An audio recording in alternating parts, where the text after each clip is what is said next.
Qapını açıb evə daxil olanda zaldan gələn səsləri eşidib təəccübləndi. Səsini çıxarmadan ayaq saxladı. Əri işdən ondan 2 saat sonra gəlirdi. Görəsən onu tez gəlməyə nə vadar etmişdi və onunla danışan bu qadın kim idi? Dəhlizin işığını yandırdı. Divar boyu düzülən bir neçə karton qutunu və 2 çamadanı gördü. Qadın danışanda o qaynanasının səsini tanıdı. Üst paltarını soyunub zala daxil oldu. Ərinin və qaynananın nəzərləri ona yönəldi. Bu da bizim gəlin. Gəl əzizim, gəl. Necəsən? Müraciət və sual elə tərzdə verilmişdi ki, sanki ev yiyəsi yox, qonaq gəlmişdi. O heç nə demədən keçib boş stulda əyləşdi. Sual dolu baxışla ərinə baxdı. Üzündə təbəssüm olan əri məmnun görünürdü. Anam bizə köçüb, bizimlə yaşayacaq. Sənin işin də bundan sonra azalacaq. Biş düşə bazarlığa sənə kömək edəcək. O bunu elə tərzdə, elə ifadə ilə dedi ki, sanki arvadı sevinməli, onlara öz minnətdarlığını bildirməli idi. Gəlin bir müddət sustu, yaranan vəziyyəti beynində araşdırmağa başladı. O, riyaziyyatçı idi, uşaqlıqdan şahmatla məşğul olduğu üçün çox qüvvəli məntiqə də malik idi. Hər bir addımı atanda onu qarşıda gözləyən növbəti addımları da hesablamağı bacarırdı. Qaynanasının 2 otaqlı evi var idi. Onun bura köçməsinin səbəbini anlamağa çalışırdı. Axı onun oğlu çox kiçik kvadratlı, otaqları iç-içə olan 2 otaqlı mənzildə kiraya yaşayırdı. Dar dəhlizdə yan-yana düzülən qutulardan görünürdü ki, bu əvvəldən planlaşdırılmış məsələdir. Hər hansı bir spontan qərar deyildi. Üstəlik əri yəqin ki, işə getməmişdi ya da gedib icazə almışdı ki, anasının qutularını, çamadanlarını daşısın. Deməli, o əvvəlcədən bugün köç olacağını bilirdi. Elə isə nə üçün ona heç nə deməmişdi, məsləhətləşməmişdi? İndi onu fakt qarşısında qoyurdu. Ən əsası isə budur ki, anası küçədə qalmamışdı, onun öz şəxsi mənzili var idi. Nəhayət tam sakit şəkildə soruşdu. Bəs bu köçün səbəbini bilmək olarmı? Və növbə ilə hər ikisinə baxdı. Hər ikisindən cavab gözlədi. Əri və qaynanası divanda əyləşmişdilər. Gəlin isə onlarla üzbəüz stulda.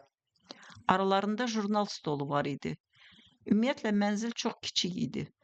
Zal dedikləri bu otaqda divan, kiçik jurnal stolu və otağın küncündə sifarişlə düzəldilmiş 2 qapılı yığcam şifaner. Yataq otağına keçid zaldan idi. Orada isə 2 nəfərlik çarpayı, kiçik həcmli trimo yerləşdirilmişdi. Zala açılan dar dəhliz, çox kiçik mətbəx və çox kiçik hamam otağı. Hamısı bir yerdə 36 kvadrat metr. Gəlinin oturduğu stul mətbəxin 2 stulundan biri idi. Mənzildə olan bütün əşyalar ev sahibinin idi. Onlar bura ancaq öz paltarları, notebookları və kitabları ilə gəlmişdilər. Ailə qurduqları cəmi 1 il idi. Gəlin rayonlu, əri isə Bakılı idi. O yenə də hər ikisinə baxaraq sualına cavab gözləyirdi. Nəhayət əri dilləndi. Anam öz evini bacıma verib. Sən bilirsən də, onun keçən il toyu olmuşdu. Onlar da kiraya yaşayırlar. İndi hamilədir. Uşaq olandan sonra tək yoldaşının maaşı ilə yaşamaq çətindir. Ona görə anam öz mənzilini onlara verib və bizə köçüb. İndi burada otağın birində anam qalacaq, o birində biz. Yaxşı, ananın mənzili 2 otaqlıdır. Anan nə üçün öz mənzilində otağın birində qala bilmir? Bu suala ana özü cavab verdi. Orada otaqlar iç-içədir. Mən belə vəziyyətdə necə yaşaya bilərəm? Burada da iç-içədir. Burada necə yaşaya biləcəksiniz? Bura oğlumun evidir. Ondan utanmıram ki. Orada isə yad kişi. Həm də uşaq olacaq. Onlar üçün də, mənim üçün də çətin olar. Gəlin üzünü ərinə çevirib növbəti sualını verdi. Anan gətirdiyi qutulardan və çamadanlardan görünür ki, bu danışılıb, planlaşdırılıb. Bugün də evdən birgə çıxmışıq. Mən işə, sən isə köç gətirməyə getmisən. Bəs elə isə nə üçün mənə heç nə deməmisən? Əri oturduğu yerdə qurcundu. Sən bəyəm mənim anamın burada yaşamağına narazı olacaqsan?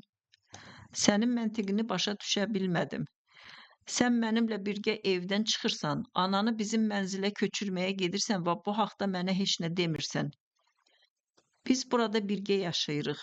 Mənzil pulunu yarı bölürük. Həmçinin ərzaq pulunu da yarı bölürük.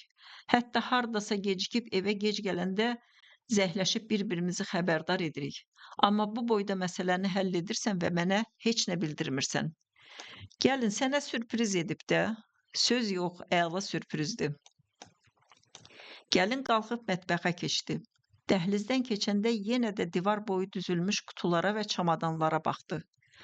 Qəribədir, qaynanası görəsən niyə bu qədər şeyi yığıb gətirib? Məgər onların burada boş yeri var ki, bu gətirilən şeyləri yerləşdirsinlər? Yadına rayondakı 2 mərtəbəli malikanələri, həyətdə olan əlavə yay üçün tikili, böyük mətbəxləri düşdü. Bu bir il ərzində o hələ də bu darısqal mənzilə alışa bilməmişdi.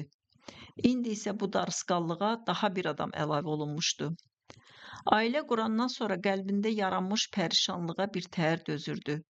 Bəlkə də qırmızı diplomlarla bitirdiyi bakalavr və magistr təhsilindən sonra götürdüyü dissertasiya xətrinə dözürdü.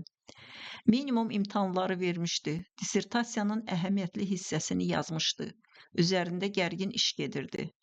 Üstəlik öz payına düşən kirayə və ərzaq pulunu ödəmək üçün məktəbdə yarım stavka dərs götürmüşdü.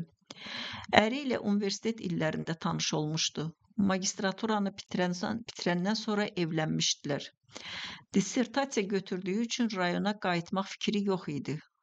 Ona görə artıq neçə il tanıdığı, sevdiyi oğlana ərə getməyə razı olmuşdu. Düzdür, ərə gedəndən sonra fikrində bir məyusluq yaranmışdı. Çünki o ərinin həyata qeyri-ciddi münasibətini, ancaq özünü sevməsini, onu evi idarə edən bir əlavə kimi görməsini hiss edirdi. Lakin o, öz ərini eşitdiyi, bildiyi ailələrdəki ərlərlə müqayisə edəndə özünə təskinlik verməyi öyrənmişdi. Bugünkü hadisə isə onun beynində əməlli başlı dönüş yaratmışdı. Kirayə yaşadıkları bu kiçik mənzilə onu xəbərdar etmədən anasını gətirməsi, onun fikri ilə hesablaşmaması çox şeydən xəbər verirdi. Mətbəxdə stolun arxasında əyləşib özünü sakitləşdirməyə çalışdı. O həmişə təmkinli olmağı, emosiyalarını cilovlamağı bacarırdı. Heç vaxt artıq söz deməz, səsinin tonunu qaldırmazdı. Qarşıda elmi işi, məktəbdə müəllim kimi fəaliyyəti var idi. Həmişə hər işinə məsuliyyətlə yanaşmaq onun kredosu idi. Beynində bütün fəaliyyətini planlaşdırırdı. Bu onun həyat tərzi idi. Bütün ev işləri ona baxırdı. Almaq, gətirmək, pişirmək, təmizlik. Bu bir ildə əri bir dəfə də ona irad tutmamışdı. Çünki evi həmişə təmiz, yeməyi hazır, paltarını ütülü görmüşdü. Onlar işdən sonra yeyib içər, biraz dincələr, sonra hərəsi bu darısqal mənzildə öz küncünə çəkilərdi. Əri zalda divanda uzanıb ya divara vurulmuş kiçik televizora ya da telefonuna baxardı. O isə mətbəxdəki stolun arxasında əyləşib, əvvəl sabahki dərslərinə hazırlaşar, sonra isə dissertasiyasının üzərində işləyərdi. Beləcə sakitcə, bir-birinə mane olmadan yaşayırdılar. Üçüncü adam, xüsusən onun ruhuna yad olan bir adam bu darısqal mühit üçün qətiyyən uyğun deyildi. Və bu vəziyyəti bilən əri buna necə yol vermişdi, heç cür anlaya bilmirdi. Qaynanasının gəlişindən bir həftə keçmişdi. Zalda ümumiyyətlə boş yer qalmamışdı. Dəhlizdəki qutular indi də zala daşınmışdı. Bütün qutular açılmış, onlardan salxım-salxım paltarlar sallanırdı. Gəlin səhər hamıdan tez durub yüngülvari səhər yeməyi yeyib evdən çıxırdı. Gedəndə axşamlar üzərində işlədiyi sənədləri öz qovluğuna qoyub, soyuducunun yuxarısına, işlətdiyi fincan və qabı isə yuyub silib öz yerinə qoyardı. İşdən gələndə isə sanki başqa bir aləmə düşürdü. Zalda divanın, jurnal stolunun və qutularının üstü paltarlarla dolu, döşəmə tozlu, üstəlik mətbəxdə qaz plitəsinin üstünə sıçrayan yemək qalıqları, rakvində çirkli boşqablar və çirkli qazan. Lakin hər gün yuyulmamış qazan görsə də, onun üçün yemək saxlanıldığını görmədi. Hətta mətbəx elə çirkli olurdu ki, heç ora girmək belə istəmirdi. Ona görə kafedə şam edib gəlirdi. Əri də artıq işdən çıxıb həmişəki kimi birbaşa evə gəlmirdi. Ən tez gəldiyi vaxt saat 10-11 olardı. Mətbəxdəki yerini itirən gəlin əri evə gələnə qədər yataq otağında məşğul olurdu. Daim televizora baxan ya da ucadan telefonla uzun-uzadı danışan qaynanasının səsini eşitməmək üçün qulaqcıq taxardı. Qaynana ilə salam, sağoldan başqa bir söhbəti olmazdı. Qaynana özünü elə aparırdı ki, sanki ondan başqa bu evdə heç kəs yoxdur. Həftənin sonunda nəhayət magistraturada oxuduğu zaman bir yerdə kirayə yaşadığı rəfiqəsi ilə danışdı. O indi həmin mənzildə tək yaşayırdı. Onun yanına gəlib qalmaq istədiyini bildirib razılığını aldı. Axşam əri gəldikdə bu şəraitdə işləyə bilmədiyini söyləyib rəfiqəsinin yanına köçmək istədiyini dedi.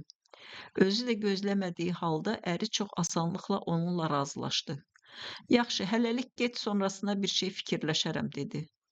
Gəlin elə həmin axşamı hər şeyi yığışdırıb taksi sifariş edib getdi. Əlində kifayət qədər 2 iri çamadan olmasına baxmayaraq, əri onu taksiyə qədər ötürmədi. Elə evin qapısından yola saldı. Sanki həyat yoldaşı yox, evinə gələn qonaq gedirdi.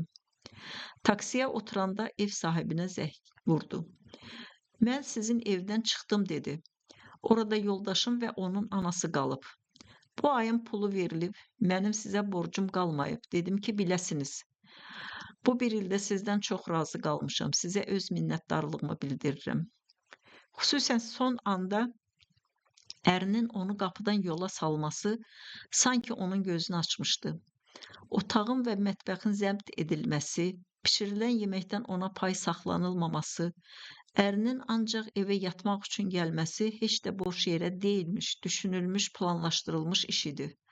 Lakin bütün bunları düşünərkən anladı ki, heç də kədərlənmir. Əksinə özündə bir ruh yüksəkliyi hiss edirdi.